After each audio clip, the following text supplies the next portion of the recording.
ভবনের বিভিন্ন অংশে ফাটল, এর মাঝেই চলছে পাঠদান। এমন চিত্র কুমিল্লার বেশিরভাগ প্রাথমিক ও উচ্চ মাধ্যমিক বিদ্যালয়ের। জরাজীর্ণ, ঝুঁকিপূর্ণ হওয়া সত্ত্বেও পুরোদমে চলছে ক্লাস। এছাড়া রয়েছে শিক্ষক সংকট। দ্রুত প্রয়োজনীয় শিক্ষক নিয়োগ ও অবকাঠামোগত উন্নয়ন না হলে শিক্ষার মান আরও ব্যাহত হওয়ার আশঙ্কা করছেন অভিভাবকরাও। অনেক নোংরা, আমাদের ওখানকার একটা ফ্যান নেই, আমরা ওখানে বসলে অনেক গরমে থাকতে হয়। প্লাস্টার করা না, মানে আকর্ষণীয় কিছুই না, জরাজীর্ণ, এদিক দিয়ে পানি পড়তেছে, ওদিক দিয়ে পানি পড়তেছে। ভবন জরাজীর্ণ, এখন বৃষ্টির দিন আসতেছে, যে নিচতলা পুরাটা পানিতে জমে থাকবে।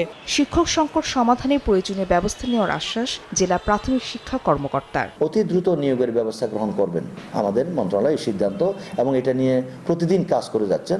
জেলায় প্রাথমিক 2107 ও মাধ্যমিক 560টি প্রতিষ্ঠানে প্রধান শিক্ষকের 300টি পদ শূন্য। সময় সংবাদ, কুমিল্লা।